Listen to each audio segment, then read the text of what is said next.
اما بعد فاعوذ باللہ من الشیطان الرجیم بسم اللہ الرحمن الرحیم قل هو اللہ احد اللہ الصمد لم یلد ولم یولد ولم یکن له کفوا احد سبحان ربک رب العزة عما یصفون وسلام علی المرسلین والحمد للہ رب العالمین۔ میرے بھائیوں، دوستوں اور اپنے ساتھیوں،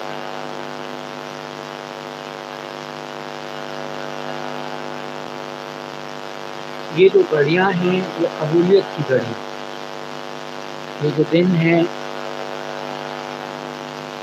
یہ مقبولیت کے دن ہیں، اور یہ جو راتیں ہیں یہ مقبولیت کی راتیں ہیں۔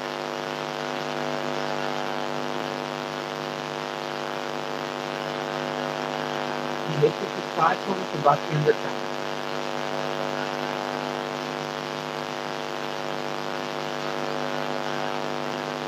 فرمایا کہ جو اس دن میں روزہ رکھے گا اس کو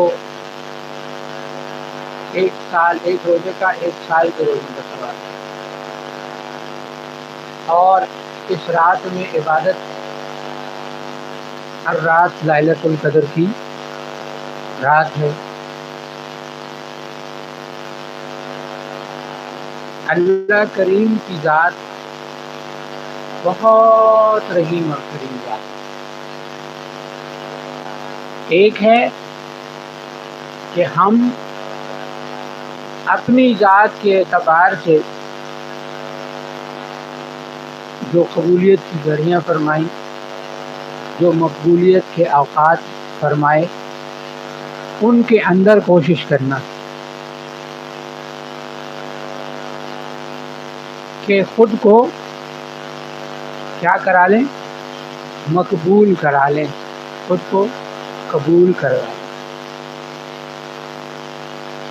اب جیسے دنیا کے اعتبار سے درجے ہوتے ہیں نا،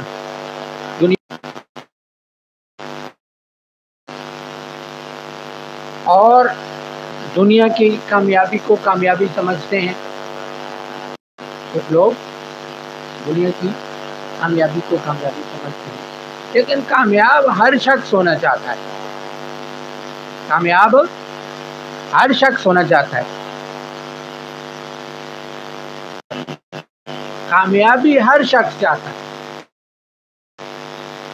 کامیابی ہر شخص چاہتا ہے کہ وہ کامیاب ہو جائے۔ اب کامیاب ہونے کے لیے سب سے پہلے وہ کامیابی کے طریقے ڈھونڈتا ہے، یعنی علم حاصل کرنے کی کوشش کرتا ہے کہ میں کامیاب ہوں تو ہوں کیسے، اس کے لیے مشورے کرتا ہے، اس کے لیے کیا کرتا ہے، مشورے کرتا ہے، مختلف لوگوں سے مشورے کرتا ہے کہ میں کامیاب ہو جاؤں کسی طریقے سے۔ اس کے لیے پھر جس کو جو سمجھ میں آتا ہے وہ اسی طرح سے کرتا ہے۔ لیکن سوچنے والی بات یہ ہے کہ حقیقی کامیابی کس میں ہے؟ اللہ کے نبی صلی اللہ علیہ وسلم نے ہمیں ایک دعا سکھلائی ہے، ربنا آتنا فی الدنیا حسنہ وفی الآخرۃ حسنہ وقنا عذاب النار۔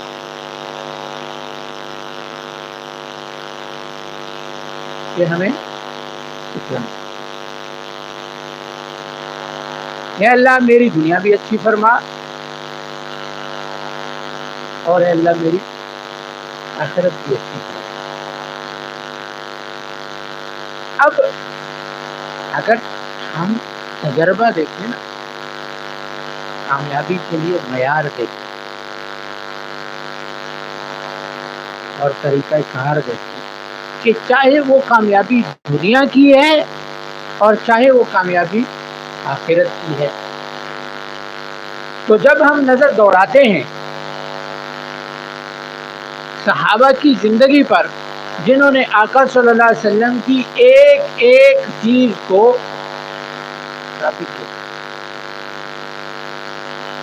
کیا کیا، صحابہ وہ لوگ ہیں کہ جو آپ صلی اللہ علیہ وسلم کی سنت ہیں. کیا ہے؟ آپ صلی اللہ علیہ وسلم کی سنت. یعنی ہر چھوٹی بڑی چیز کو انہوں نے اٹھایا، پکڑا، زمانے میں نافذ کر دیا، سب سے پہلے اپنی ذات پر اور پھر زمانے میں اس کو نافذ.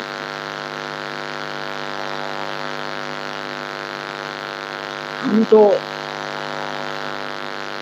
پہلے دوسروں کی ذات پر نافذ کرتے ہیں پھر اپنی ذات پر. صحابہ نے ان چیزوں کو، یعنی سب سے پہلے میں نے بیان میں عرض کیا تھا کہ صحابہ کی ترتیب ایسی تھی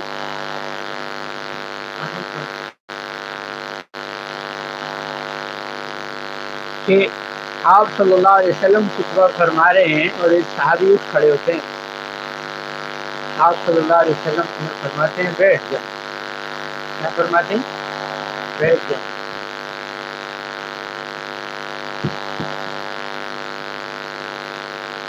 تو ایک صحابی جو مسجد کی جوتیوں والی جگہ پر کھڑے تھے اور جوتی اتار کے اندر آنے کے لیے تشریف لا رہے تھے، ان کے کانوں میں وہاں آواز پڑی بیٹھ جاؤ. وہیں بیٹھ گئے.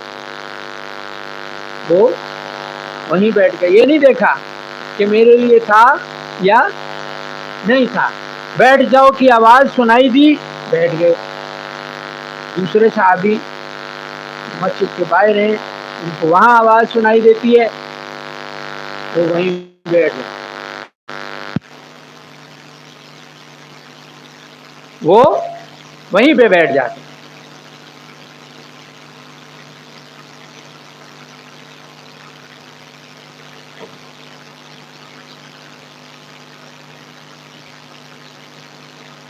اور تیسرے صحابی گھر کے سامنے ہیں. تم سامنے سے اٹھو گے تو سب کو آ رہا ہے یہ تیری طرف اس لیے دیکھتے ہیں کہ تو ہٹ جائے. اس کو گھما دو تاکہ وہ گھومتا بھی رہے. سب کو ہوا آئے گی اس سائڈ سے، ادھر سے ادھر سے ادھر سے.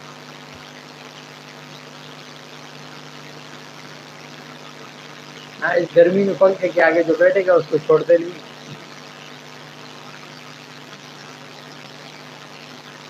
اچھا، تو تیسرے صحابی گلی میں موجود تھے، ان کی کان میں آواز پڑی بیٹھ جاؤ، تو وہ وہاں پہ بیٹھ گئے. یہ صحابہ کا کیا تھا؟ حکم ماننا تھا کہ ہو سکتا ہے مجھے کہا گیا ہو، اس سے آگے سوچنے کی ضرورت ہی نہیں.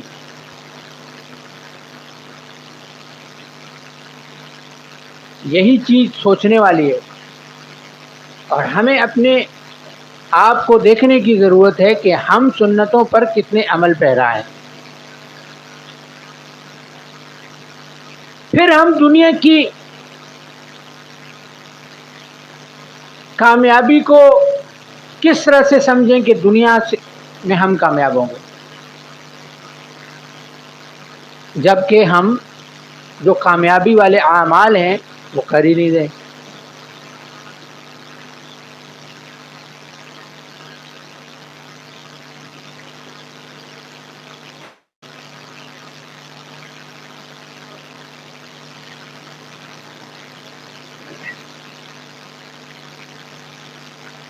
اور اگر ہم زمانے کے اعتبار سے اگر دیکھیں تو آج کے دور میں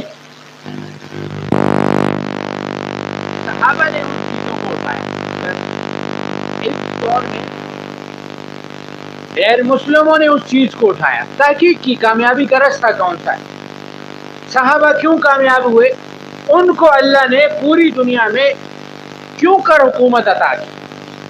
تحقیقی آدمی جو ہوتا ہے نا، تو جب انہوں نے تحقیق کی تو انہوں نے اس چیز کو پکڑ لیا کہ یہ وہ وجوہات ہیں کہ جس کی وجہ سے اللہ نے ان کو کامیابی عطا فرمائی. اب آپ دیکھ لیں صحابہ کے جو اصول، نظام کے جو طریقے تھے، وہ جس ملک میں بھی ہیں، چاہے وہ غیر مسلم ہے چاہے مسلم ہے، وہ کامیاب ہے. اور ہم لوگ کیا کرتے ہیں؟ میں چھوٹی چھوٹی مثالیں عرض کروں گا اس وقت جو ہمارے اندر موجود ہیں. کوئی آدمی حج پہ جا رہا ہوگا، ابھی حج کا سیزن ہے، قربانی کا سیزن ہے، اور جی فلاں جو ہے نا وہ 7ویں دفعہ، 6ٹھی دفعہ، 4تھی دفعہ حج پہ جا رہا ہے، یا تو وہ کسی اور کو بھیج دیتا، یا یہی پیسے کسی غریب بچی کی شادی کرا دیتا، فلاں کام کر دیتا. یہ قربانی کرنے سے بہتر تھا یہ پیسے فلاں جگہ دے دیے جاتے، یہ کام کرنے سے بہتر ہے یہ کر دیا جاتا. اب وہ تو قربانی بھی ثواب کا کام ہے، حج بھی ثواب کا کام ہے، عمرہ بھی ثواب کا کام ہے. کوئی یہ کیوں نہیں کہتا کہ ایک گاڑی موجود تھی دوسری کیوں نہیں، یہ کسی غریب کو دے دیتے، یہ کسی غریب بچی کا صدقہ ہو جاتا. گھر میں 3 موبائل ہیں، چوتھا نہیں لیتے، یہ کسی غریب کو دے دیں گے، ایسا کہتے ہیں. تو ہماری خواتین، اب عید ہے، عید کا سیزن ہے، تو گھروں کی نئی چادریں بھی بدلانی ہیں، پردے بھی تبدیل کرنے ہیں، لیکن دوسروں کی نیکی پر بھی ہماری تنقید ہے.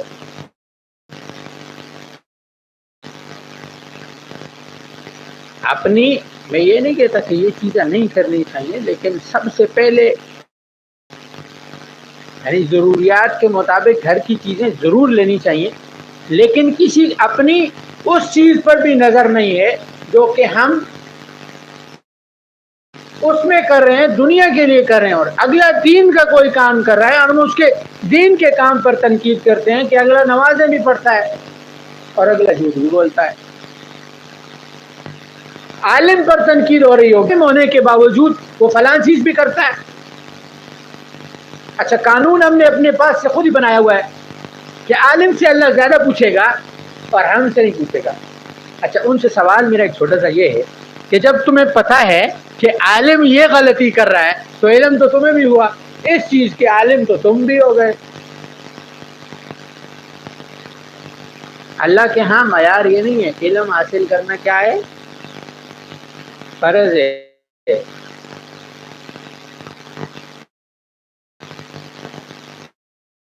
تو کیا کہتے ہیں نا، عالم تو اپنی رخصت نکال ہی لے گا، کیا کرے گا، لال کتاب کھول لے گا کہیں نہ کہیں سے اپنے. وہ کہتے ہیں نا کہ مولوی کے لیے ساری چیزیں حلال ہیں، تو آپ بھی مولوی بن جائیں، آپ کو کسی نے روکا ہے؟ دروازہ تو سب کے لیے کھولا ہے نا، تو کسی مولوی نے یہ تو نہیں کہا کہ تم مولوی نہیں بن سکتے.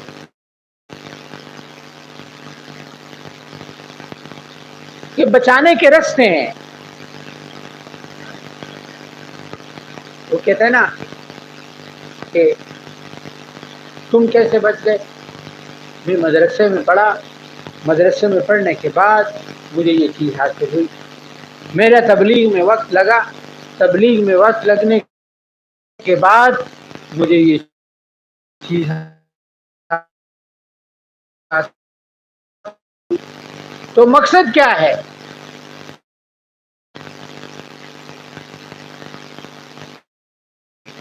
مقصد یہ ہے کہ میں اللہ کا قرب حاصل کر جاؤں اور دنیا اور آخرت میں کامیابی کا رستہ مجھے پتہ ہے. جو وسوسہ ڈالتا ہے نا وہ یہ ڈالتا ہے کہ دنیا میں کامیابی کے لیے دنیا کی چیزیں کرنا ضروری ہے. ہم دین پہ چلیں گے تو ہم غریب ہو جائیں گے. جیسے عموماً اگر کسی کو کہا جائے نا کہ اپنے بچے کو مولوی بناؤ تو جواب کیا ملتا ہے؟ مولوی بنے گا تو کھائے گا کہاں سے، مولوی بنے گا تو کھائے گا کہاں سے. اور جب مولویوں پہ تنقید کرنے کی بات ہو تو پھر کہتے ہیں یہ سارا پیسہ تو یہ مولوی کھا گئے، سارا پیسہ تو مولوی کھا گئے. اور جب اپنے بچوں کو بنانے کی بات آئے تو پھر کہتے ہیں مولوی بن جائے گا تو کھائے گا کہاں. مولویوں کے پاس تھوڑا ہو وہ الگ بات ہے، لیکن برکت ایسی ہوتی ہے کہ 10-15 ہزار میں پورا گھر چل رہا ہوتا ہے۔ آج کے دور میں 10,000 روپے چیز کیا ہے؟ مولوی کو تما نہیں رکھنی چاہیے کہ میری تنخواہ زیادہ ہو، لیکن عوام کو سوچنا چاہیے کہ یہ ہم جہاں ٹیکس کی مد میں ہم اپنے وزراء کو اتنی ساری چیزیں دیتے ہیں، وہاں ہم اپنے مسجد کے امام کو کیا دیتے ہیں، اپنے پاس پڑھنے والے بچے کے استاد کو کیا دیتے ہیں۔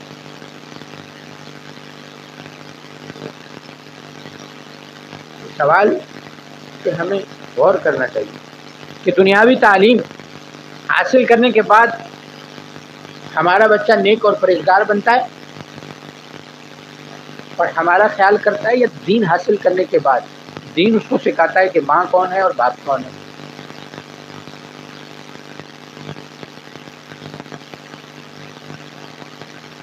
اگر دین سکھاتا ہے تو جو مولوی ہمارے بچوں کو یہ سکھا رہا ہے کہ یہ ماں ہے اور یہ باپ ہے،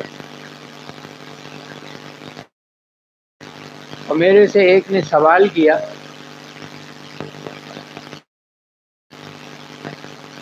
کہ تم اپنے پیر کا حکم اوپر رکھتے ہو یا اپنے استاد کا، اپنے والد کا؟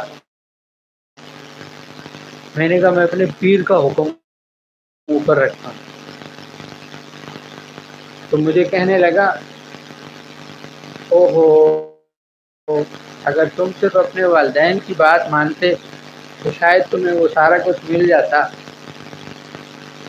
جو ایک پیر کی بات ماننے سے ملتا ہے۔ میں نے کہا میں تجھے نہیں کہتا، اپنے آپ میں اور میرے میں فرق نہیں۔ میں آخرت کی بات نہیں کر رہا، وہ اللہ جانتا ہے اللہ کے ہاں کس کا مقام زیادہ ہے، لیکن ماں باپ اگر دیندار ہوں گے تو دین سکھائیں گے، اور اگر دنیا دار ہوں گے تو پھر، اور پیر اگر ولی ہوگا تو ولایت کے اعلیٰ درجوں میں لے جائے گا، اور آپ کو یہ کبھی نہیں سکھائے گا کہ اپنے ماں باپ کا نافرمان بننا۔ وہ آپ کو اگر پیر ہوگا تو آپ کو یہ کبھی نہیں سکھائے گا۔ یہ ہمارے حضرت نے فرمایا نا، جو ماں باپ کا نافرمان ہے اس کا سلسلے میں کوئی حصہ نہیں ہے۔ فرمایا جو ماں باپ کا نافرمان ہے وہ سلسلے سے بھی جائے گا، جو اپنے ماں باپ کا فرما بردار نہیں بن سکتا وہ سلسلے کا فرما بردار یا سلسلے کی بات کیسے مانے گا؟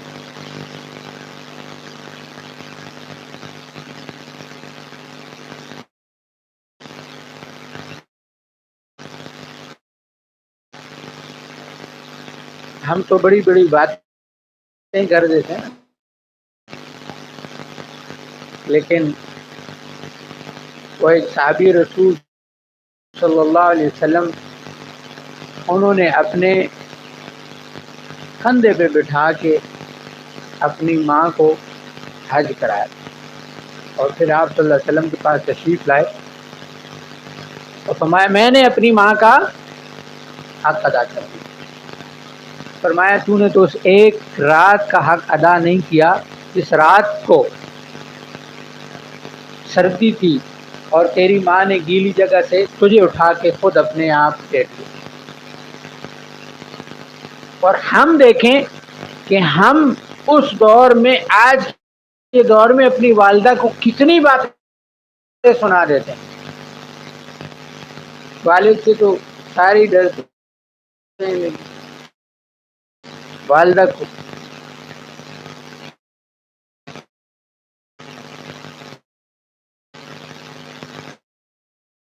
میرے والد کی دعاؤں کا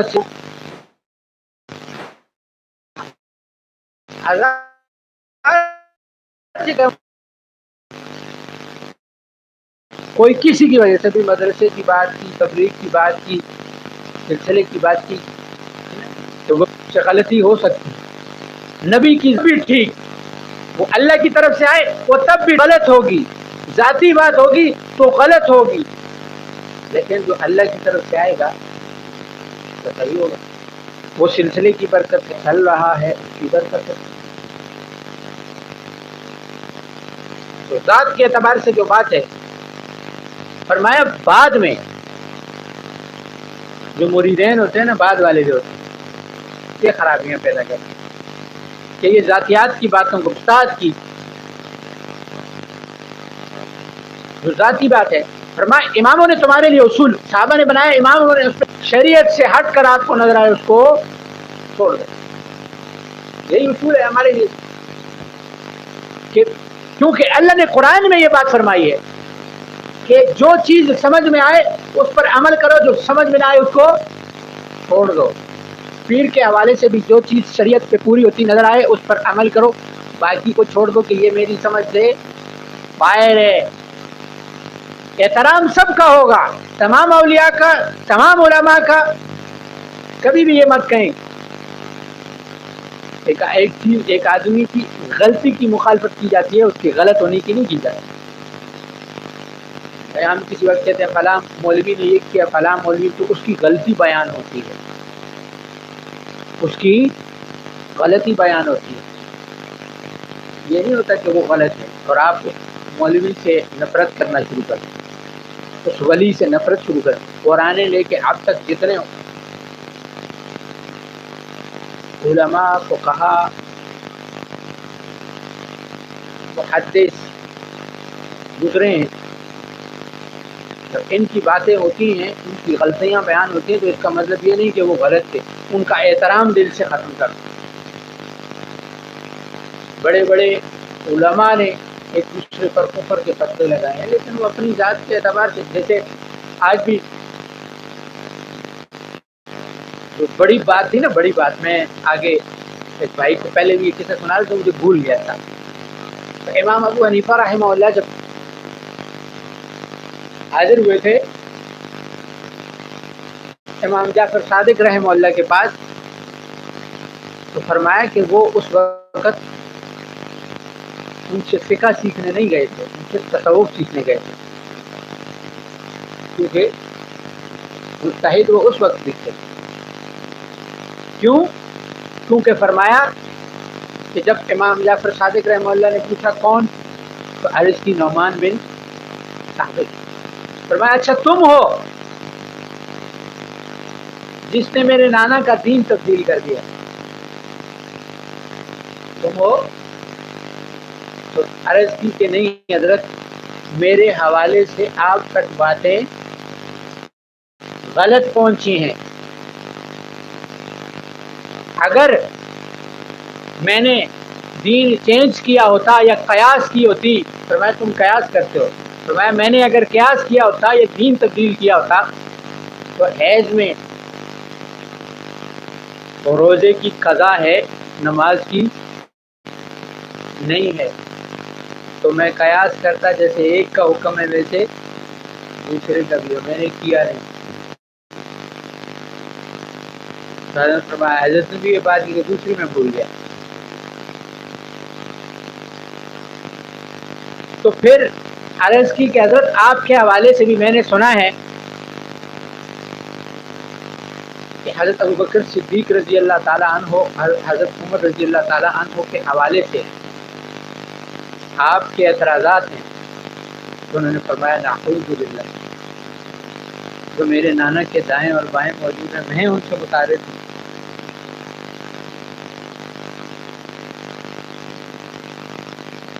تو فرمایا یہ باتیں اس وقت سے چلی آ رہی ہیں، یہ باتیں اس وقت سے چلی آ رہی ہیں، یہ آج کی نہیں ہے کہ ایک دوسرے تک، یعنی یہاں جو بات ہو رہی ہے آدھی ادھوری سن کے دوسرے کو بیان کریں گے. شاذلی تو یہ کرتے ہیں، شاذلی تو وہ کرتے ہیں.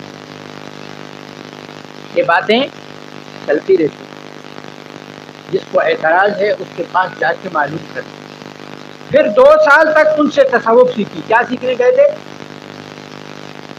آج فرمایا جس صوفی کو تصوف علم نہ سکھائے وہ صوفی نہیں ہے، وہ صوفی. حضرت نے تو سخت فرمایا ہوا ہے نا، وہ باگڑ بلا ہے. کیا ہے؟ خوبی نہیں ہے.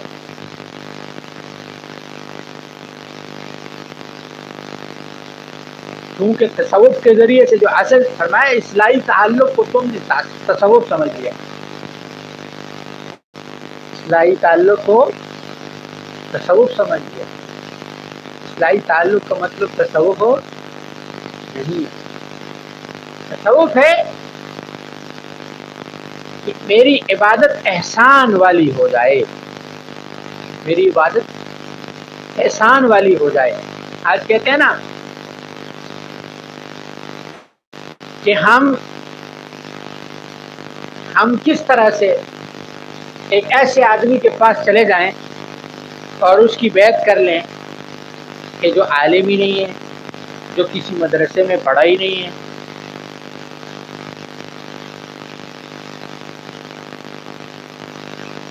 فرمایا عابد سے بڑا مقام فقیہ کا ہے. عابد سے بڑا مقام فقیہ کا ہے، اور فقیہ سے بڑا مقام صوفی فقیہ کا ہے. اور پھر یہ مثال امام ابو حنیفہ رحمہ اللہ والی فرمائی کہ وہ فقیہ تھے، تصوف سیکھنے امام جعفر صادق رحمہ اللہ کے پاس.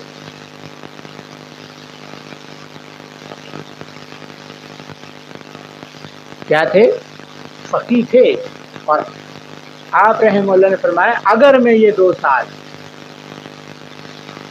امام جعفر صادق کے پاس نہ گزارتا تو میں ہلاک ہوں.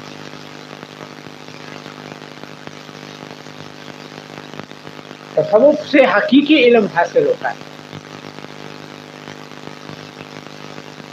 فرمایا کہ اس وقت زمانے میں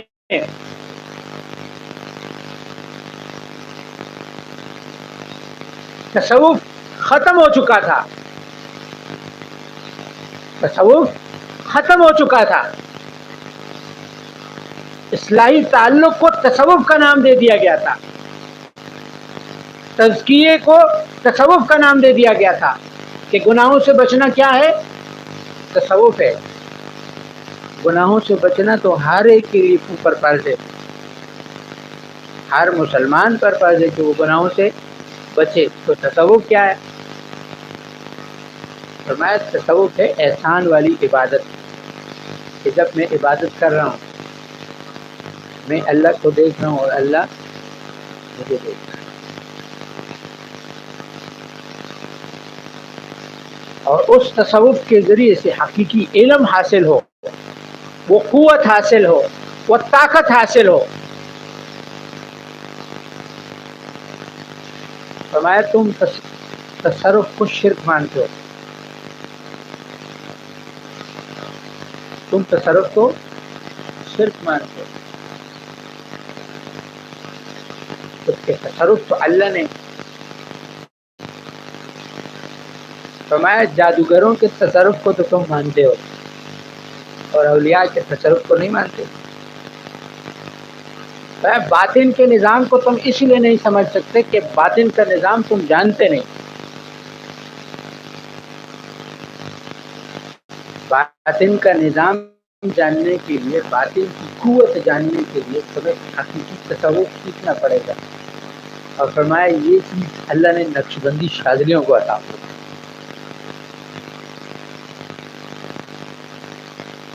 اور یہ چیز اللہ نے حضرت کے ذریعے سے ذریعہ بنا کر اللہ ان کے لیے رحمتوں والا معاملہ فرمائے اور ہمیں ان کی صحیح قدر کرنے کی توفیق عطا فرمائے. آج مجھ جیسے ایک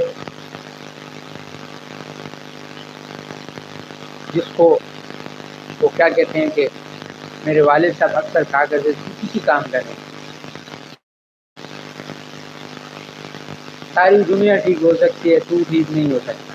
آج اللہ اس سے دین کا کام لے رہے ہیں جو میرے اللہ اور سلسلے کا کمال ہے.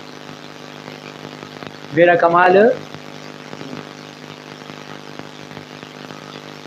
جس سے دنیا کا کام نہیں ہو سکتا، دنیا ذلیل چیز ہے نا، دین اعلیٰ ہے، اس سے دنیا کا کام نہیں ہو سکتا، وہ دین کا کیا کرے. لیکن سلسلے کا کمال ہے اللہ کے. اور یہ کمال میرے ساتھ خاص نہیں ہے، جو بھی چلے گا اللہ اس کو عطا فرمائے گا، یہ رستہ بند نہیں ہوا ہے وہ اب سمجھے کہ بس استاد جی کو یہ مقام مل گیا تھا، ہم کام تو بہت پیچھے ہیں، شاگرد محنت کرے استاد سے آگے نکل جاتا، جس کے لیے کیا مقام رکھو اللہ نے رکھا ہے، وہ میرا یا اس میں حضرت کا اس میں نہیں ہے، وہ آپ کی محنت ہے، آپ کی نیت ہے کہ آپ کیا کرنا چاہتے ہیں، اللہ تعالیٰ فرمائے گی، فرمایا نا جس طریقے سے تمہیں اللہ نے دیا ہے اور تم سمجھتے ہو کہ مجھے یہاں سے ملا ہے تو دوسروں کو بھی لے آؤ، میری ہمیشہ سے یہ کوشش رہی ہے، مجھے ایک ساتھی نے حضرت کے حوالے سے ایک بات بتائی تھی اور میں وہ بتاتا ہوتا ہوں اور میری ترتیب بھی وہی ہوتی ہے کہ اس ترتیب پہ لوگ فرمایا کہ حضرت کو اللہ رب العزت کی زیارت ہوئی، حضرت کو اللہ رب العزت کی زیارت ہوئی، اللہ نے فرمایا نوزمان تیرا کام ہے لوگ بے طلبوں کے اندر دین کی طلب پیدا کرنا، بے طلبوں شیطان ہے نا پورا حرامی،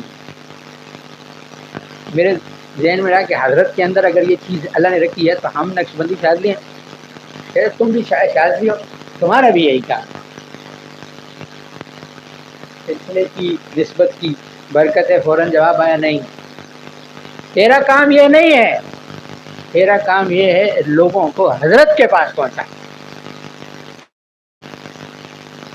لوگوں کو حضرت کے پاس پہنچانا،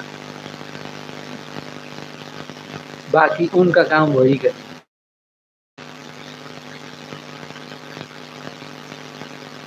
یہ سلسلہ تو اللہ نے ہمیں دیا، یہ کمال ہے، حضرت اس دور کے مجدد ہیں، چاہے آج مان لیں چاہے 50 سال کے بعد مانیں گے، یہ ماننا پڑے گا،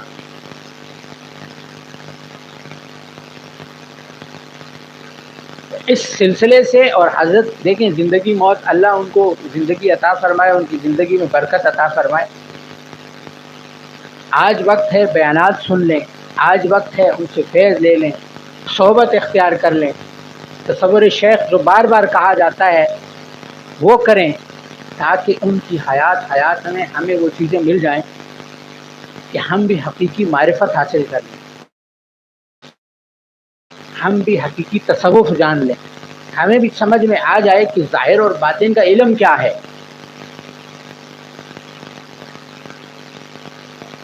تاکہ اس کے ذریعے سے ہم بھی لوگوں کی ہدایت کا سبب بن جائیں، ذریعہ بن جائیں، شاید یہی چیز ہمارے مغفرت کا سبب بن جائے، اللہ ہم سب کو عمل کی توفیق عطا فرمائے، آخر دعوانا